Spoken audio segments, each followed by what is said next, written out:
Now to politics. Youths have been urged to be non-violent as they take part in deciding the future of the nation at the polls next year.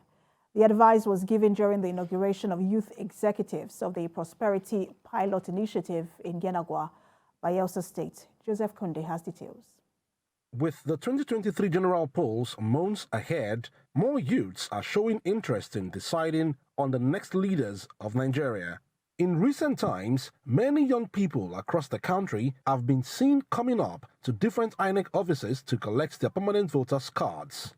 In Bayelsa, major stakeholders in the People's Democratic Party have thrown their weight behind some youths in the state to inaugurate the youth wing of the Prosperity Pilot Initiative for the mobilization of young voters ahead of the coming general elections.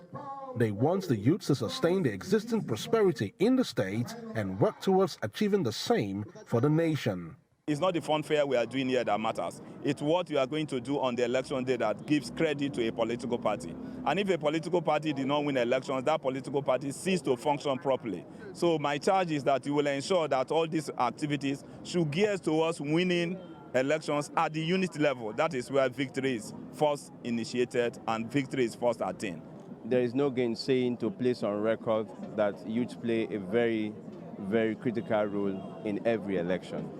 We have the most active population in this country, and therefore what it means that any government that does not take them into consideration will have to face their support or anger in every election. Director General of the body, Igali Robert, charged youths to shun violence while also advocating for the collection of permanent voters' card for the polls. No youth should be used as an instrument to cause violence in the name of election or in the name of somebody's ambition. Nobody's ambition is worth the blood of any youth, has been canvassed by our former President Goodluck Jonathan. Have your PVC and protect it. Your PVC is your strength. We urge every youth, every female, male youth, go to your power is your voting units, not Yenagoa.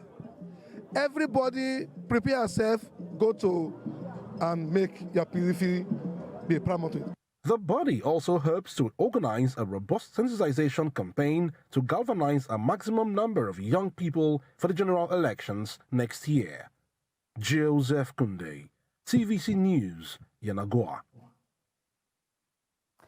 And to talk more on voter registration and youth participation, CEO Lit Network Chukuma Kenwa joins me to give more insight. Good to have you join us. Yeah, thank you.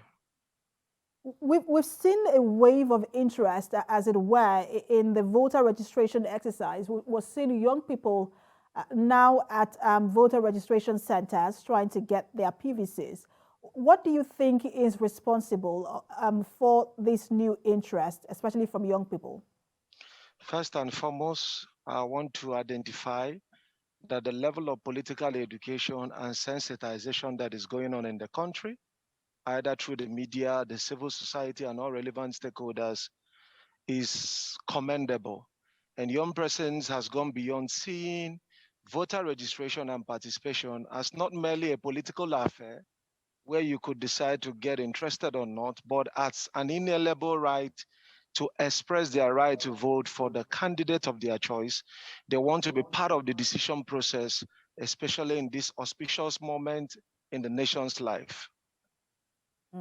And let me also get your thoughts on the recent, it was an interim injunction given by the court for INEC to, it was Sarah who took INEC to, took the case to court and then asking that INEC should continue the voters registration exercise. And then there was an interim injunction mandating that INEC should continue pending the final decision or judgment from the court.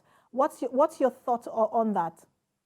It's commendable, and I think INEC is there to ensure that no citizen is disenfranchised, especially in a time where the organization, the body has proven that it doesn't really have all of the capacity at the moment to manage this surge in the voter interest and registration. So enough time should be given, because it wouldn't just be like something of saying, okay, by the end of this month, we are tidying up with the process.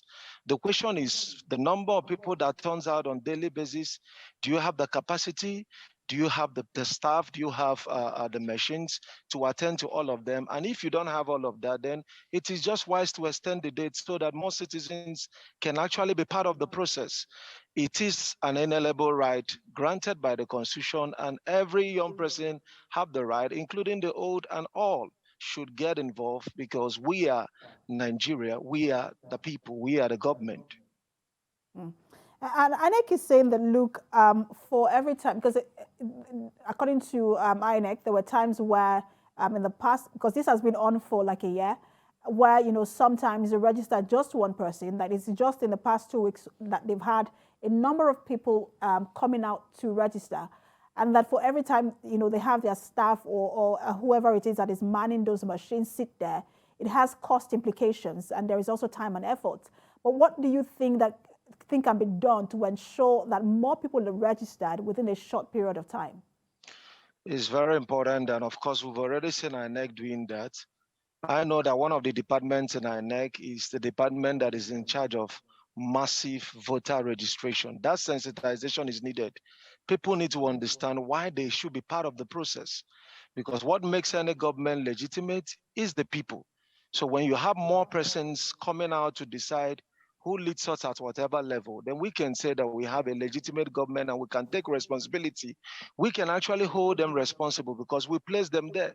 For somebody that you didn't employ in an organization, for instance, you cannot hold the person responsible. But if we collectively as citizens, as the owners of the country, decide who becomes our leaders, then we can hold them responsible, because whenever you get involved in the voter registration, in exercising your franchise, all you are demonstrating is that the citizens are truly the employers, and that whoever we employ, we should be able to hold them responsible and accountable during their dispensation as leaders. And with that, we can begin to see more accountability in leadership. And it's one thing to get people registered, another thing for this registration or those who have their PVCs to actually turn up and vote, which is the biggest responsibility. Thank you so much for talking to us, CEO Lead Network, Chukwuma Kenwa. Thank you.